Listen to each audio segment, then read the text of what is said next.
नमस्कार, आप देख रहे हैं संसद टेलीविजन का विशेष कार्यक्रम नेशनल इवेंट्स और मैं हूं आपके साथ अर्चना मिश्रा। प्रधानमंत्री नरेंद्र मोदी जोहान्सबर्ग में आयोजित ब्रिक्स शिखर सम्मेलन में हिस्सा लेने के लिए दक्षिण अफ्रीका पहुंच चुके हैं। दक्षिण अफ्रीका और ग्रीस की यात्रा पर रवाना होने से पहले प्रधानमंत्री ने कहा कि ब्रिक्स विभिन्न क्षेत्रों के लिए एक मजबूत सहयोग एजेंडा अपना रहा है। वो जोहान्सबर्ग में ब्रिक्स अफ्रीका आउटरीच और ब्रिक्स प्लग डायलॉग कार्यक्रमों में भी हिस्सा लेंगे। ये शिखर सम्मेलन ग्लोबल साउथ और विकास के अन्य क्षेत्रों के लिए विभिन्न मुद्दों पर चर्चा करने के लिए मंच प्रदान करेगा। साथ ही ब्रिक्स को भविष्य के सहयोग वाले क्षेत्रों की पहचान करने और संस्थागत विकास की समीक्षा करने का एक उपयोगी अवसर प्रदान करेगा। प्रधानमंत्री जोहान्सबर्ग में मौजूद कई नेताओं के साथ द्विपक्षीय बैठकें भी करेंगे। राष्ट्रपति द्रौपदी मुर्मू ने राष्ट्रपति भवन में एकलव्य मॉडल स्कूलों के छात्रों के साथ बातचीत की। ओडिशा, झारखंड, उत्तराखंड, मध्य प्रदेश, छत्तीसगढ़ और राजस्थान से आए आदिवासी छात्रों ने राष्ट्रपति से मुलाकात की। छात्रों ने राष्ट्रपति भवन में अमृत उद्यान भी देखा। राष्ट्रपति द्रौपदी मुर्मू 3 दिवसीय दौरे पर आज गोवा पहुंची। गोवा के डाबोलिम हवाई अड्डे पर राष्ट्रपति द्रौपदी मुर्मू का स्वागत किया गया। राज्य की पहली यात्रा पर राष्ट्रपति को गार्ड ऑफ ऑनर दिया गया। गोवा के राज्यपाल, मुख्यमंत्री और केंद्रीय मंत्री ने हवाई अड्डे पर उनका स्वागत किया। बाद में राष्ट्रपति ने नागरिक अभिनंदन समारोह को संबोधित किया। गोवा में प्रतिवर्ष international film festival of India का आयोजन किया जाता है। ये फेस्टिवल देश विदेश के सिनेमा प्रियों के आकर्षित करता है। टूरिस्ट सेंटर होने के साथ साथ Goa education, trade and commerce, industry, technology और नोवल डिफेंस का महत्वपूर्ण केंद्र भी है। मैं गोवा के ऑलराउंड डेवलपमेंट की शुभकामनाएं देती हूँ। राष्ट्रपति द्रौपदी मुर्मू ने गोवा मुक्ति संग्राम के शहीदों को श्रद्धांजलि दी। उन्होंने पणजी के आजाद मैदान में शहीद स्मारक पर पुष्पांजलि अर्पित की।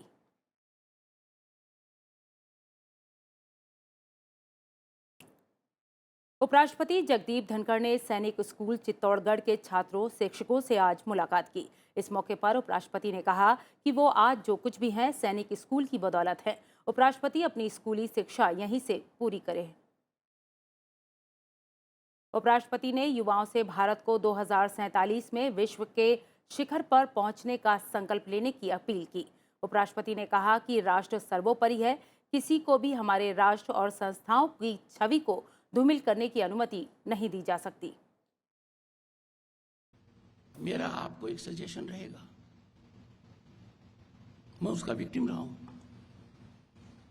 मुझे हमेशा लगता था मैं क्लास में नंबर 1 नहीं आऊंगा तो क्या होगा, इस डर के साथ जिया हूं मैं। During my school days I was constantly traumatised. What will happen if I don't come at number 1 in the class? At one point of time, because of fever on a particular day for a particular paper, I missed the paper. Still I was topper. मैं इस डर के साथ जिया। बहुत देर बाद पता लगा general साहब कि इस डर की वजह से बहुत कुछ खो दिया। Heavens would have never fallen, and historically heavens have never fallen. Historically heavens have never fallen. So never be crazy about competitiveness. Number 1 नहीं आकर नंबर 2, 3 आता तो कितना अच्छा होता। कुछ खेलने का मौका मिलता, कुछ एक्स्ट्रा करिकुलर एक्टिविटीज होती, बहुत कुछ हो जाता। तो इंटीग्रेटेड डेवलपमेंट के लिए जरूरी है that you are never under tension, never under stress. उपराष्ट्रपति जगदीप धनखड़ ने छात्रों से अति प्रतिस्पर्धा में नहीं पड़ने और अपनी रुचि का करियर चुनने की सलाह दी। उन्होंने सैनिक स्कूलों में लड़कियों के एडमिशन को लेकर सकारात्मक और अच्छी शुरुआत बताया।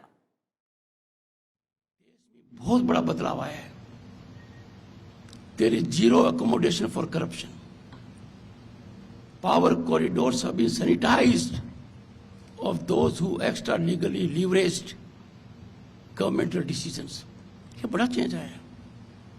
और ये चेंज किसी सरकार का या व्यवस्था का अकेला योगदान नहीं है, हर भारतीय का योगदान है इसके अंदर।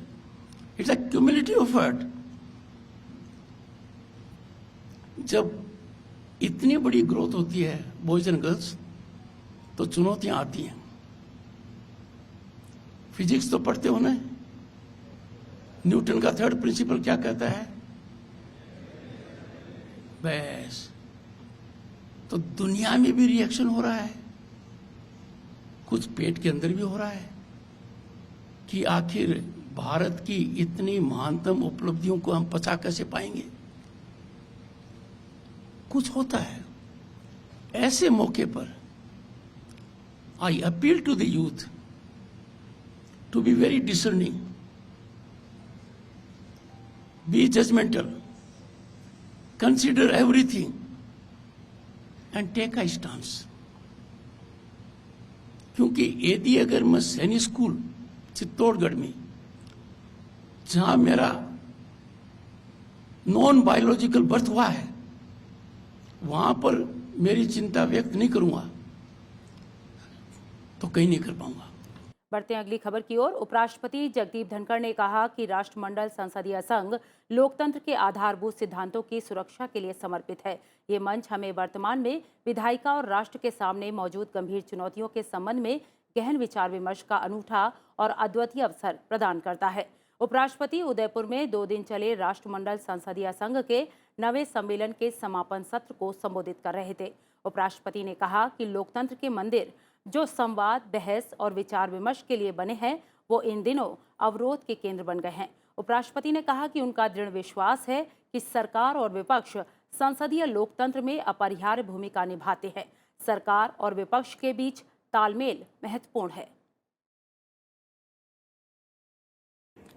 Parliament and legislatures are fast surging into irrelevance. Think within. When legislature meets, Parliament meets, who is bothered? What is the space occupied? What is the perception generated? Only disruption and disturbance or boycott or unruly conduct gets reported. This gruesome situation ill augurs for democratic values. It is paramount role of public representatives to ensure executive accountability and fiscal discipline in governance. Public representatives represent the public in the most important theater. They have the power to generate accountability of the executive, of the government. They have to get into the job of securing fiscal prudence. Are we doing that? Surely we can. Surely we must. Surely that is the obligation of our oath. But that unfortunately is not happening. उपराष्ट्रपति जगदीप धनखड़ ने कहा कि किसी भी लोकतंत्र में संसदीय संप्रभुता सबसे ऊपर है। लोकतंत्र की सफलता के लिए विधायिका, कार्यपालिका और न्यायपालिका को मिलकर और एकजुट होकर काम करना होगा। उपराष्ट्रपति ने जनप्रतिनिधियों को अपनी शपथ और कर्तव्यों को गंभीरता से लेने की अपील की। In any democracy, parliamentary sovereignty is inviolable. Of all the organizations, executive, judiciary, and legislature, Legislature is supreme. We have made legislature vulnerable. We have made it vulnerable because we have refused to vindicate our oath. We have not focused on our duties. We have taken our job very lightly. The people present in this room have the capacity to motivate, generate a feeling, an ecosystem whereby all legislators understand the damage they are doing by engaging into conduct which is not expected of them. Udaipur में संपन्न हुए 9वें राष्ट्रमंडल संसदीय संघ भारत क्षेत्र सम्मेलन के समापन सत्र को लोकसभा अध्यक्ष ओम बिरला ने भी संबोधित किया। उन्होंने कहा कि 2 दिवसीय सम्मेलन सफल रहा और सम्मेलन में हुए विचार विमर्श से विधानमंडलों के समक्ष प्रस्तुत वर्तमान और भावी चुनौतियों के समाधान में बहुत मदद मिलेगी। लोकसभा अध्यक्ष ओम बिरला ने कहा कि बदलते परिप्रेक्ष्य में हमें अपनी संस्थाओं के अंदर विज्ञान और प्रौद्योगिकी का प्रभावी ढंग से उपयोग करना चाहिए, जिससे कि हमारी संस्थाएं प्रभावी परिणाम ला सके। उन्होंने इस बात पर भी जोर दिया कि हमें ये सुनिश्चित करना चाहिए कि प्रमुख वैश्विक चुनौतियों का समाधान भारत से निकले। बाद में लोकसभा अध्यक्ष ओम बिरला ने प्रेस कॉन्फ्रेंस कर सम्मेलन में हुए विचार विमर्श के बारे में जानकारी दी। हमारी कोशिश है कि हम इस प्रशिक्षण संस्था को उच्च मापदंडों पर बनाएं ताकि सीपीए के अन्य जोन भी देश के भी और देश के बाहर भी यहाँ पर प्रशिक्षण प्राप्त करने आए, ताकि यहाँ की जो संसदीय परंपराएं हैं, प्रॉपर्टियां हैं, नियम बना की प्रक्रिया है, उनको समझें और उनके कर्मचारी, कई देशों के कर्मचारी यहाँ पर सीखने आते हैं, कई जगह संसद सदस्य सीखने आते हैं। और मुझे खुशी है और गर्व भी है कि भारत का लोकतंत्र सशक्त है और उनकी संस्थाएं जवाबदेही के साथ काम कर रही है। वहाँ नियम बनाने की प्रक्रियाएं, वहाँ के नियम, प्रक्रियाएं, प्रॉपर्टी, परंपराएं उच्च है और मुझे आशा है इसी उच्च परंपराओं को अन्य देश भी अपना रहे हैं। इसके साथ साथ आने वाले समय के अंदर सीपी जोशी साहब ने राज्य विधानसभाओं के अंदर देश के प्रमुख नेताओं को बुलाकर या प्रबोधन कार्यक्रम आयोजित किए।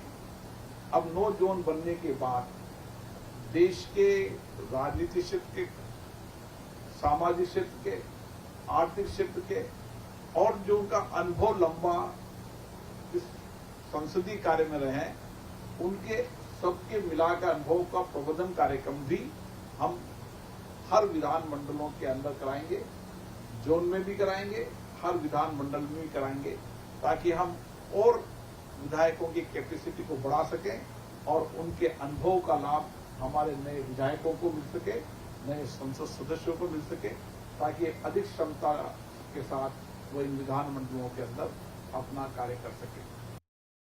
तो इस खास कार्यक्रम नेशनल इवेंट्स में इतना ही। आप देखते रहिए संसद टीवी। नमस्कार।